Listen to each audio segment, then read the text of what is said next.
The Traveler and I made one each. Here, have a taste while it's still warm. Thank you. Don't mind if I do.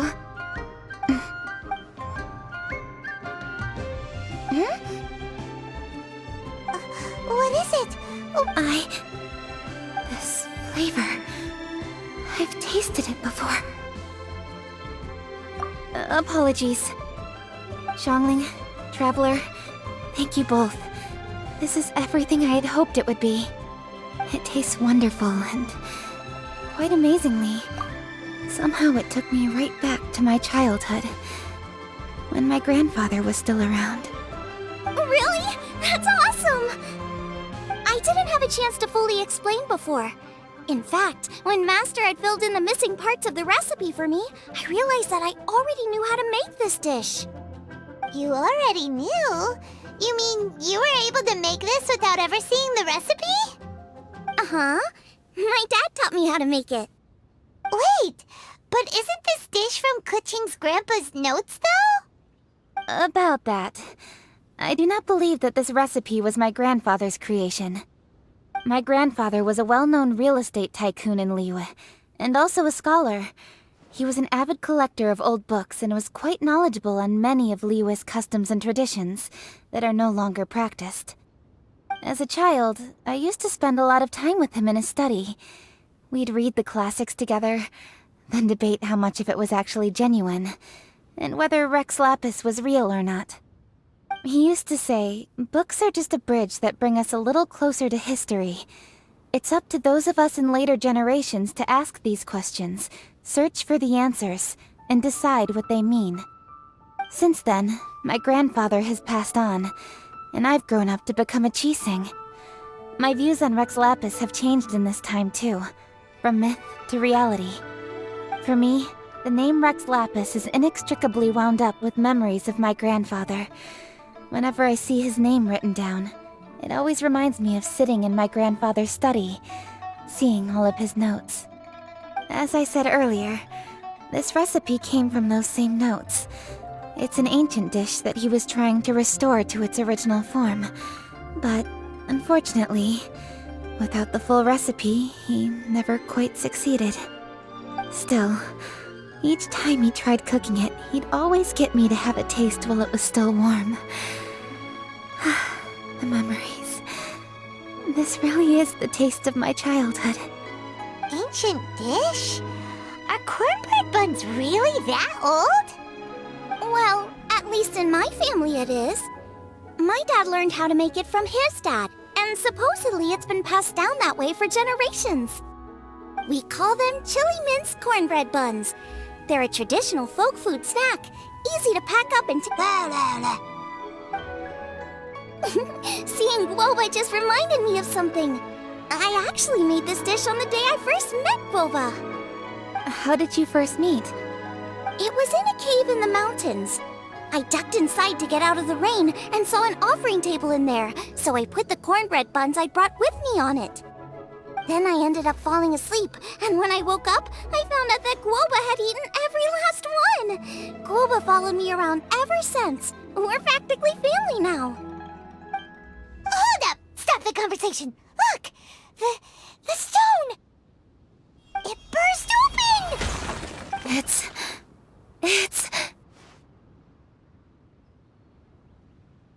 Guoba? What are you... What? Mother? Ah, I see the chili mince cornbread buns have been served. Master! Granny, look! The stove god statue looks just like Guoba! Oh, indeed it does. Guoba is a god? You asked me if a sufficiently festive atmosphere would be enough to reawaken the stove god. And my answer is this. Yes. And no. The stove god has always been a deity with great affection for the people, and who acts in response to their desires. To him, the heart's passions and the heart's desires are not the same thing. Passion can be a technique, a skill, something derived from experience. But desires, they are deeper, more innate. They are the heart's strength in its purest form.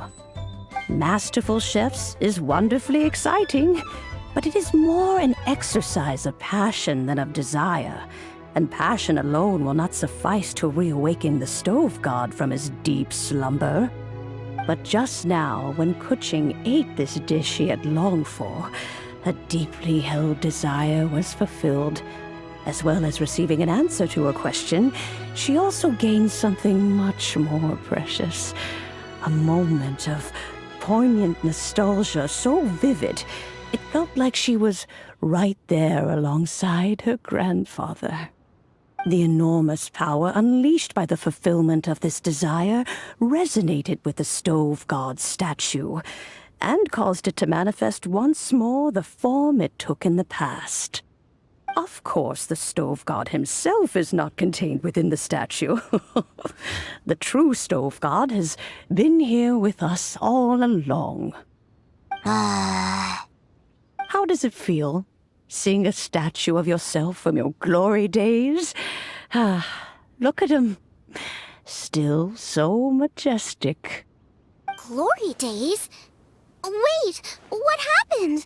Did Guoba used to be different from now? Oh, yes. Back in his day, your Guoba was once the patron god of the soil. But all the wisdom and power he had then, he has since surrendered to the soil itself. A god surrendering their power to the soil. I have heard this turn of phrase before, but what does it mean? The kinds of trials and tribulations that a land can face are far more than you could imagine. Droughts, floods, torrential rain, hurricanes, earthquakes, tsunamis, fires, and plagues. The threat of disaster will never fully disappear from Liyue. Even woes that have never been faced before in history will come to pass in the future. Such things affect you mortals far more than we Adepti, with our immortal forms. He once walked with you over the barren plains until you arrived at last at the harbor. He joined you in building your dwellings and lighting the stoves. It was his hand that lit the very first street lamp of Liyue and brought the aroma of cooked food into every household in the land. You mortals no longer remember him, but back in the age when you did, he was the closest of all the Adepti to the common folk.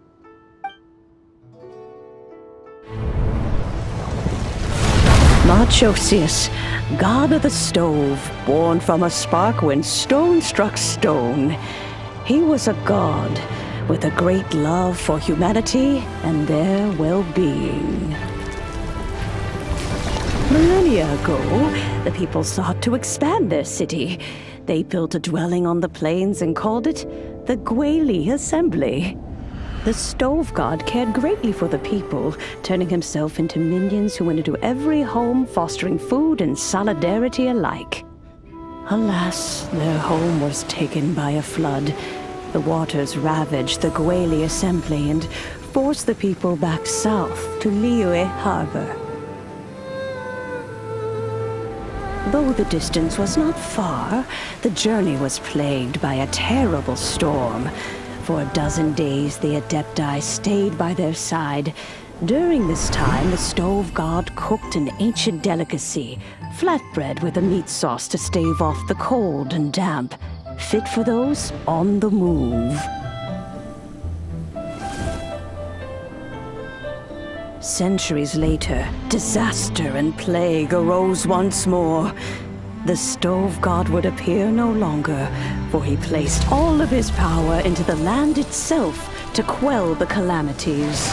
His power expended, and his wits greatly reduced. Thus his body decreased in size. By the time he parted ways with us, he wasn't even the height of a human.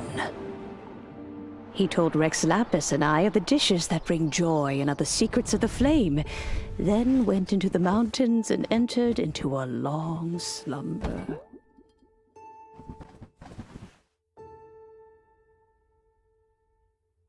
The stove god departed, and Guoba was born. When he awoke, he ate the chili mince cornbread buns placed on the offering table by a young lady in yellow. Though he did not remember the past, he was profoundly moved and decided to follow this young lady thereafter. The stove god had quietly disappeared, but the vendors rose early to hawk their wares. People went out to buy goods, lit their stoves, and cooked food, just as they had done every day for as long as they could remember. In Liyue, things have always been this way.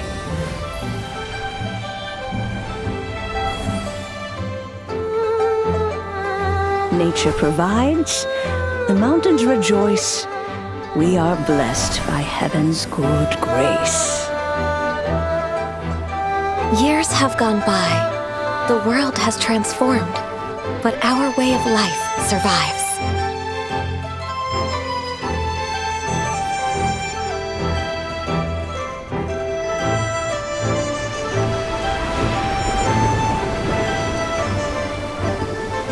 Fame and fortune is only a season. It is the moment that we should embrace.